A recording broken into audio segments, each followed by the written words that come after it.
बिस्मिल्लाहिर्रहमानिर्रहीम, अस्सलाम वालेकुम वरहमतुल्लाहि वबरकातुहू। अरे नाज़रीन इकराम, हमारी दूसरी वीडियो दांत दर्द के बारे में हाज़िर खिदमत है।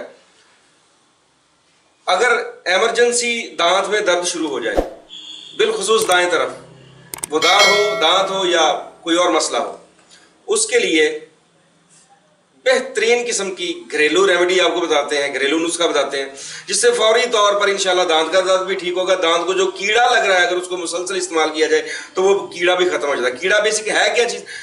ये एसिड है, तेजाब है जो हड्डी को खाया जा रहा है, और उसमें सुराख करके जो दांत के अंदर तक असाब पहुंचे हुए होते हैं उनको ये डैमेज करता है। फिर दर्द का एहसास होता है। सिर्फ और सिर्फ हमारी नालायकी की वजह से दांतों में सुराख होते हैं कि हम दांतों की सफाई का ख्याल नहीं रखते, और फिर वहां पर सुराख होके वो काला होके वहां पर दर्द की कैफियत पैदा हो जाती है।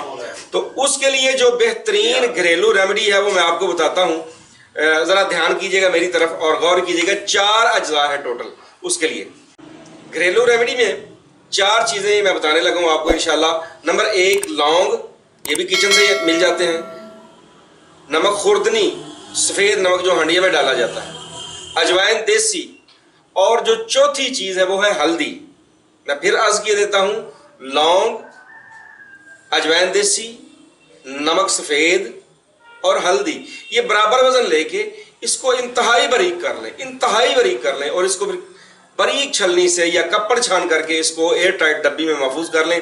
आपके पास ये दवाई दांत दर्द के लिए, लगाने के लिए भी और खाने के लिए भी बिल्कुल तैयार है।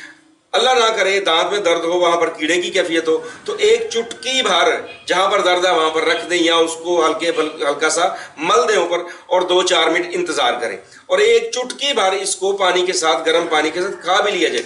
इंशाअल्लाह दांत का दर्द जो है उसको फौरी फाका होता है। और अगर इसको मुस्तकिल तौर पे इस्तेमाल किया जाए तो अल्लाह की रहमत से दांत में लगने वाला कीड़ा जो आहिस्ता आहिस्ता खत्म हो जाता है, क्योंकि वो बेसिक एसिड होता है। जब एसिड का तोड़ कर देंगे तो इंशाअल्लाह अल्लाह की रहमत से दांत का दर्द नहीं होगा। उम्मीद है इंशाअल्लाह आप हमारे साथ रहेंगे और हमें अपनी दुआओं में, खुसूसी दुआओं में याद रखेंगे। अस्सलाम वालेकुम वरहमतुल्लाहि वबरकातुहू।